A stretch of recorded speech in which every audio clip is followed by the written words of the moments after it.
Hi everyone, and welcome back to Bringing Light to the Shadows, a video interview series that I am conducting based on different topics in my book, Shadow of the Steeple.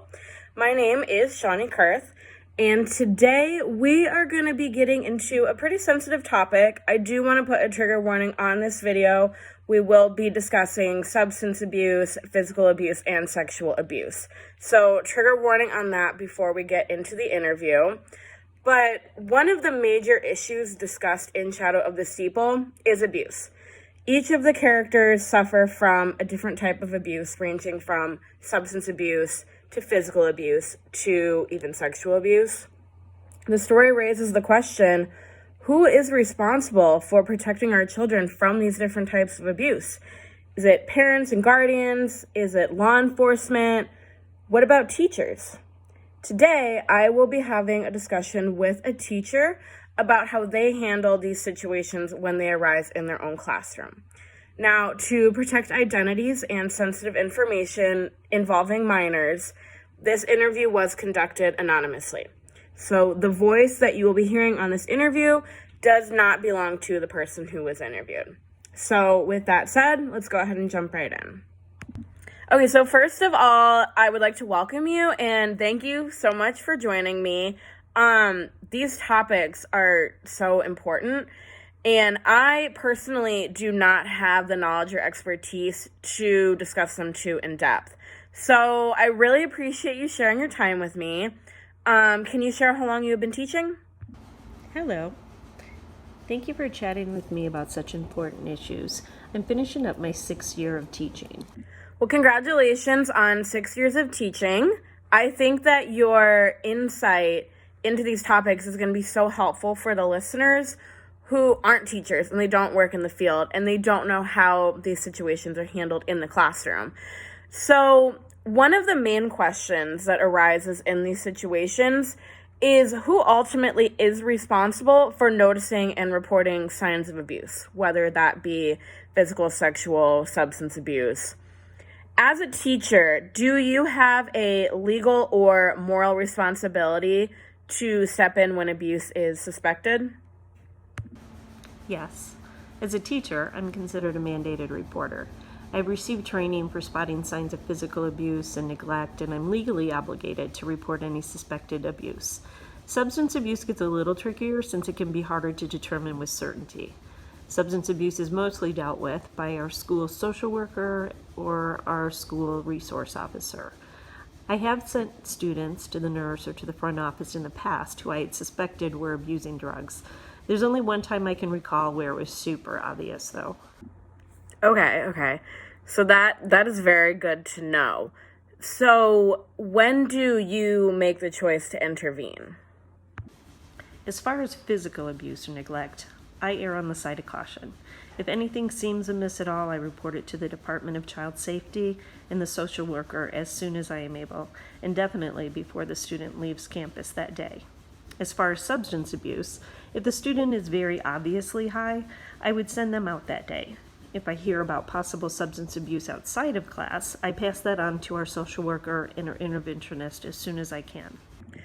So for any new or maybe even veteran teachers who may be listening to this or watching this video, what are some ways that teachers can intervene on their students' behalf? The main thing teachers are required to do is to report physical abuse or neglect to the Department of Child Safety. Outside of that, I just try to offer students comfort and kindness. I provided snacks for students and clothes. I have had many students stay late to hang out in my classroom. And if I suspect that a student isn't safe to go home, it's my job to ensure that they don't. Wow. So let me just first say, it makes me so happy, but not surprised at all, that you have been there for your students and provided these outlets for them that they might not be getting at home. I'm sure that those students were so grateful to have that person there for them when maybe they didn't feel like they had anybody. So honestly, I commend you so highly for being there for those students. And teachers who are listening, please learn from this. This is some great things that you can do.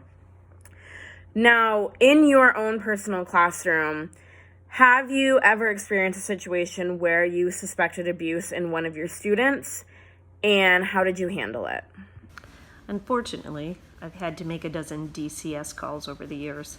Thankfully, all of my students are safe now. I recently had a parent reach out to me with concerns about her son's drug abuse problem, and I worked with her to connect her to our social worker. What supports he received from there, I'm not sure. Thank you so much for sharing your experiences. I think that a lot of people, when they think about teachers, they don't realize how much behind the scenes teachers actually have to do to make sure that their students are safe. So I'm sure that you made such a big impact in those students' lives, making sure that they were safe. And I'm sure to this day, they are probably very grateful to you for that.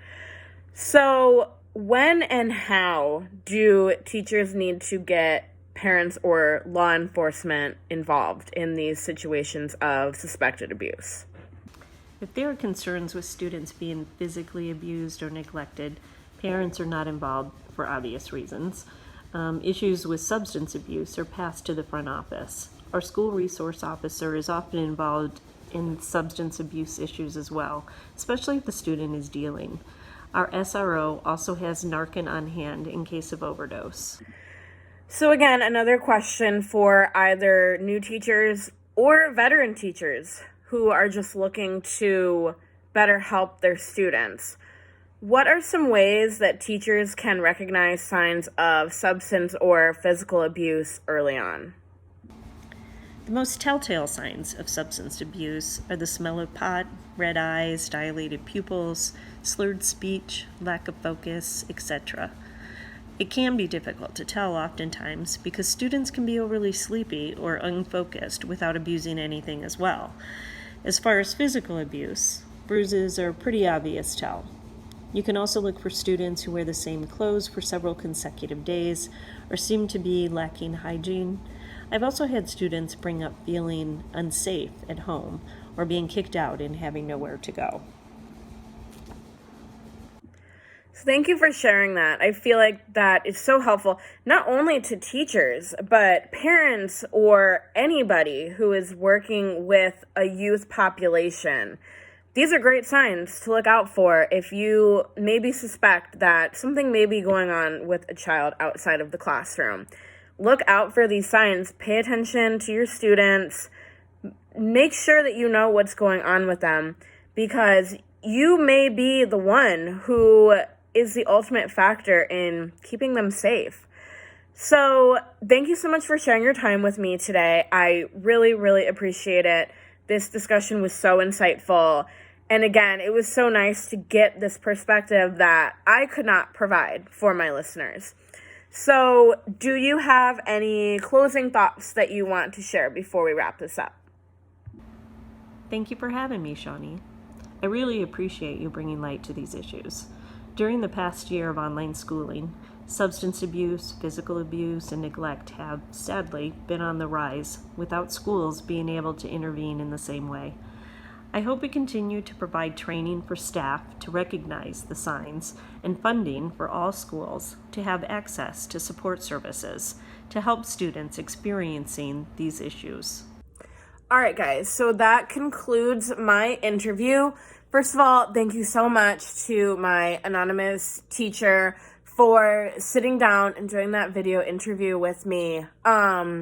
These topics are so important to get out there and to discuss. Like I said in the interview, this could be the thing that could save a child's life or just save their future from further abuse. So if you were a teacher or if you work with youth in any population, please listen to this interview, take these things to heart, and remember that you could be the one who can make a difference. Thank you guys so much for listening. I will be putting at the end of this video some resources for substance abuse, domestic abuse, physical abuse. If that is something that you or someone that you know is struggling with, I will be posting those resources for you. So again, I hope that you enjoyed this interview. As I said, there will be future interviews coming on different topics in the book, so make sure that you subscribe to the channel. You can also follow me on Facebook at Shawnee Kurth, author, or you can search up Books by Shawnee. You can also follow me on Instagram, just at Shawnee Kurth, just my name. That's where I will be posting all of the teasers for the upcoming interviews. I'll be letting you guys know when the interviews are live. Everything Shadow of the Steeple related, as well as future works that I have coming up, all is posted on my social medias. So make sure you follow me there. Make sure you subscribe to the channel. And I will see you guys in the next interview.